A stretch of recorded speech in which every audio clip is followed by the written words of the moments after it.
இப்படி இருக்கிறப்போ இந்த வீர மருத்துவம்னு அழைக்கப்பட்ட ஒரு மருத்துவம், அதாவது தைரியமா போனாதான் அப்படின்னு அழைக்கப்பட்ட ஒரு மருத்துவம் எப்படிங்க அலோபதி மருத்துவமா மாறிச்சு? ஒரு கேள்வி வருது இல்லைங்களா? என்னன்னா, ஹோமியோபதி அப்படின்ற ஒரு மருத்துவம் கிபி 1796 ஆண்டுல சாமுவேல் ஹானிமன் அப்படிங்கிற ஒரு மருத்துவரால கண்டறியப்பட்டது. இதுக்கு முன்னாடி இருக்கக்கூடிய மருத்துவ முறையில என்ன சொல்லுவாங்க அப்படின்னா, எதிரானதை சரி செய்யும். இப்ப உங்க கூட பேசினாங்க இல்லைங்களா, நோயை மறுப்பதுதான் மருந்து, நோய்க்கு எதிராக நம்ம மருந்து கொடுக்கிறோம். இதுதான் வந்து பாத்தீங்கன்னா சித்த மருத்துவம், இதுதான் ஆயுர்வேத மருத்துவம், இதுதான் ஹீரோயிக் மருத்துவம். ஆனா சாமுவேல் ஹானிமன் என்ன சொன்னாரு அப்படின்னா, அப்படி கிடையாதுங்க. ஒரு ஆரோக்கியமான ஒரு மனிதர் இருக்கிறார், அவர் வந்துட்டு ஒரு பொருளை சாப்பிடுறாரு, அவருக்கு ஒரு நோய் வருதுன்னு வச்சுக்கோங்களேன், ஒரு நோயுற்ற மனிதர் இருக்கார், அவருக்கு இதே மருந்து கொடுத்தோம்னா நோய் குணமாயிடும் அப்படின்னாரு. புரியறது கடினமா இருக்கு இல்லைங்களா? நான் இன்னும் எளிமைப்படுத்தி சொல்றேன். இப்போ ஒருத்தவங்களுக்கு வந்துட்டு அம்மை வந்து போடுது பாக்டீரியாவால, அம்மை தடுப்பூசி போடுறாங்கல்ல, அந்த தடுப்பூசியில என்ன இருக்கு? அதே பாக்டீரியா தான் இருக்கு. அப்போ ஒரு வலிமை குறைவான பாக்டீரியாவை குறைச்சலா கொடுக்குறப்போ மனித உடலுக்கு வந்து ஒரு இம்யூனிட்டி ஏற்பட்டு வலிமை அதிகமான பாக்டீரியா வரப்ப எதிர்த்து நிக்குது இல்லைங்களா?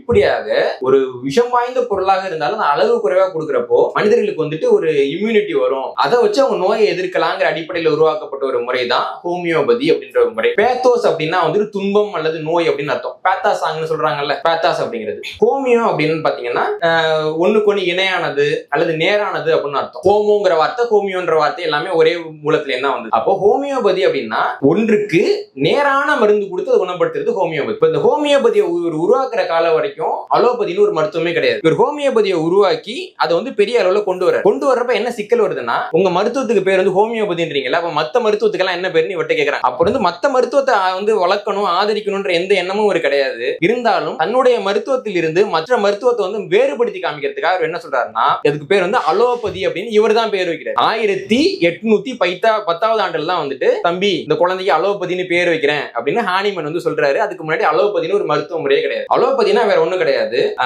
அலோஸ் அப்படின்னா மாறாக அல்லது எதிராக அப்படின்னு அர்த்தம். ஐயா சொன்னாங்க இல்லைங்களா, மருந்துன்றது எதிராக கொடுக்கப்படுறது. அதே மாதிரி அலோபதி அப்படின்னா ஒரு நோய்க்கு அதற்கு எதிரான மருந்தை கொடுப்பதுன்னு அர்த்தம். இந்த வரையறை எப்படி பாத்தீங்கன்னா, சித்த மருந்தும் அலோபதி தான், ஆயுர்வேத மருந்தும் அலோபதி தான், எகிப்துல இருந்த மருத்துவத்துக்கு பேரும் அலோபதி தான், மெசடோமியால இருந்த மருத்துவத்துக்கு பேரும் அலோபதி தான், வீரயுக மருத்துவத்துக்கு பேரும் அலோபதி தான். ரொம்ப எளிமையா சொல்லணும்னா, எது எதெல்லாம் ஹோமியோபதி இல்லையோ அது எல்லாத்துக்கும் ஒரே பேர் தான், அது எல்லாமே அலோபதி தான். அப்ப அலோபதி மருத்துவம்னு ஒண்ணு தனியா இருக்கான்னா கிடையாது.